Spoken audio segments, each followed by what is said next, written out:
Hi everyone, thank you for tuning in for today's YouTube live video. I'm Alexandra, the brand product specialist for MDPen, and today I wanted to give some simple tips for the beach. Also wanted to hear some input for you guys, any questions you have about products that you should be bringing to the beach.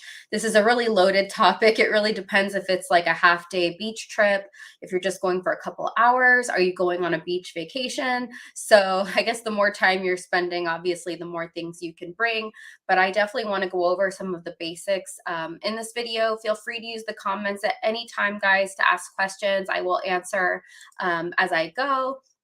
So one of the first things I wanted to say is when you think about applying your products in the morning on a beach day, there's not a lot you have to do differently unless you're using a lot of acidic products, acne products, things like this. But if your basic routine is to cleanse, maybe you tone the skin, maybe you use our HA Copper Mist in place of a toner. So let's say your morning routine is MDPen's Hydrating Cleanser, following by the HA Copper Mist. After that, you would apply your vitamin C and E serum and your broad spectrum SPF 30, which could be ours, or maybe since it's a beach day, you want to use a 50. Now, just to go over the main difference, if you use the 30, it's going to protect against about 96% blockage of UVA, UVB rays.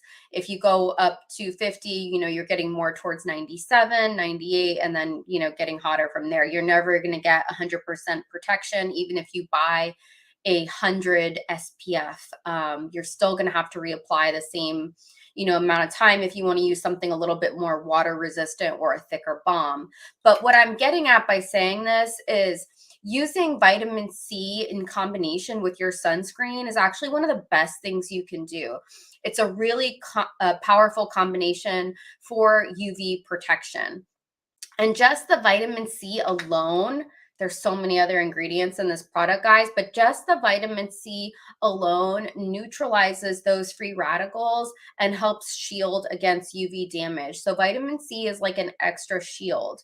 So this is not, something that you need to skip on a beach day. You can wear your sunscreen over it, whether it's MDPen's or whatever else. Just to go over this, it's a very potent vitamin C, 21%. It's got vitamin E in it. It has licorice and green tea, so it's extra great for lightening and brightening those dark spots. So keep that in mind. Vitamin C can often be an added layer of protection. So I see some questions coming in.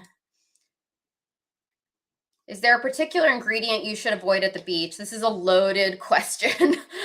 So obviously don't wear your acne products, your acne prescriptions day of the beach.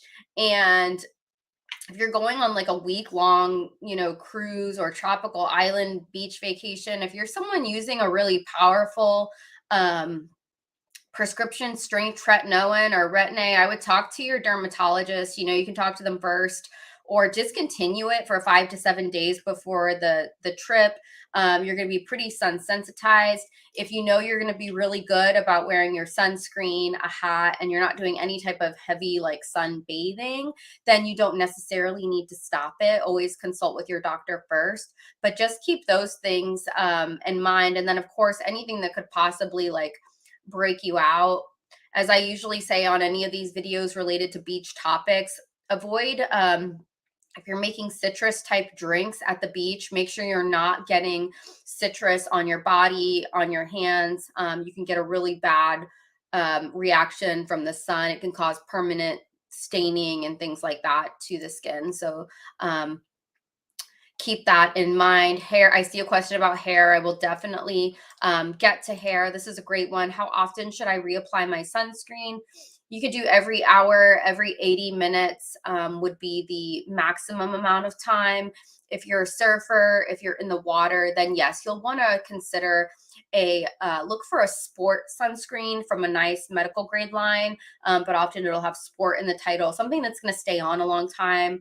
Of course, you can use a higher percentage of zinc and things like that, or all suggestions that I have. Also, gel-based sunscreens, balms. There's even sticks out there from well-trusted, companies and skincare brands. How can you keep your skin hydrated at the beach? So one option is obviously going to be having um, an SPF.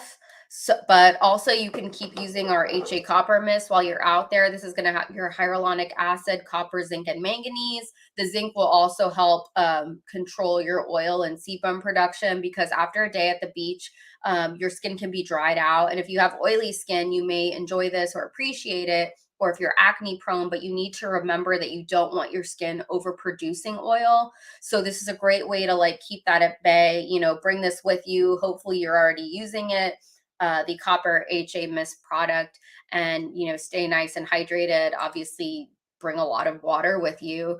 I always bring multiple sunscreens to the beach.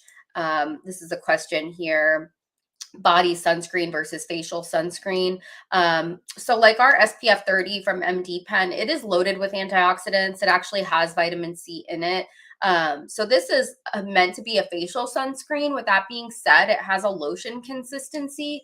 So I have, I'll often use it on my forearms, hands, things like that while I'm driving. Technically, you could use it on your body. Obviously, it's a small bottle. When you're applying body sunscreen at the beach, again, you can look for a 50 if you want a higher percentage protection. And also you can look for something, again, that's sport, that's going to stay on longer. On a regular size, human, which I don't even know what that is, but a shot glass size of sunscreen should cover your body.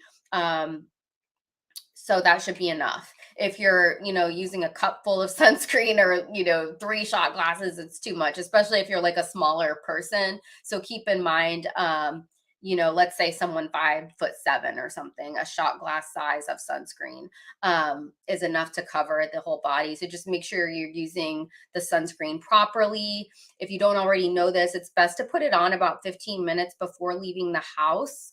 And then obviously you're reapplying it when you are at the beach. So here's that link, guys, for the HA Copper Mist product, which I discussed. I do want to give you a shopping code. This is going to be good for a couple days, 48 hours. Beach 30. This will save you 10%. Our summer sun kit does include the CE, which I mentioned. It also includes the sunscreen from MDPen, and it's also going to include a 1 ounce size of the growth factor gel, which is a great way to restore your skin after being at the beach all evening. It's also going to include our SPF lip balm. So you definitely want to be protecting your lips at the beach, guys. Never forget your lips. If you're someone who has lost hair and has a wide part or something like that, you need to be applying sunscreen in that part line.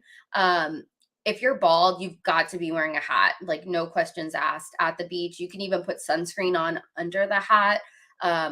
Huge risks for actinic keratoses, squamous cell carcinoma down the road. So make sure you're protecting any bare skin.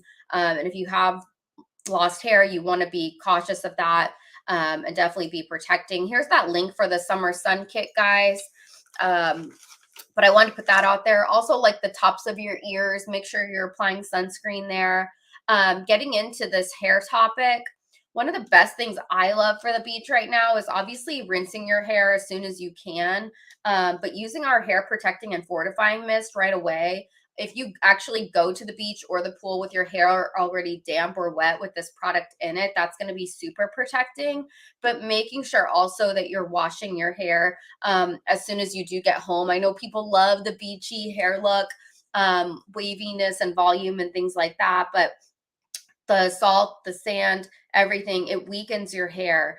So you do want to be, not waiting too long to wash it. At MDPen, we have our Healthy Scalp and Revitalizing Shampoo and our Healthy Hair and Revitalizing Conditioner. These are going to be strengthening. You don't have to have hair loss, guys, to use MDPen's hair products. These can be purchased as a trio, all three. The mist is what I suggest bringing with you to the beach if you want. But obviously we know condition is going to hydrate the hair. Condition it, shampoo. This is great for detoxing the scalp. If you don't have hair loss, you can just use it a couple times a week as like a detox shampoo. And it's going to be great for after the beach to just get some weight off your scalp when you do go to wash your hair. So I hope this has been helpful, guys. Again, this is on beach. One thing that I think is going to become really popular, and I personally do want to learn more about it because I think it's going to be a trend, but we see these body oils coming out that are SPF protection in oil form.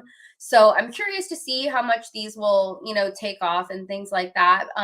But for now, the Academy of Dermatology, they're recommending an SPF 30 for daily use.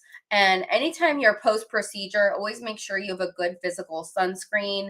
But I am curious about these body oils and the SPF in them. I know a lot of certain natural oils can offer protection and things like this.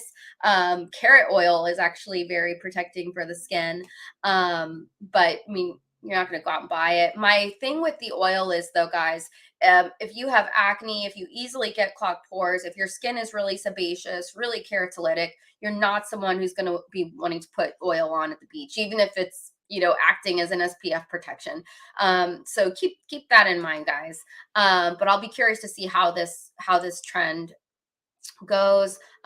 Here's some of the link for the hair products. Again, you guys have your shopping code you can use, Beach30, on our website. Thank you so much for all your engagement, YouTube, and I look forward to seeing you next Tuesday at 10 a.m. Eastern. Bye, guys.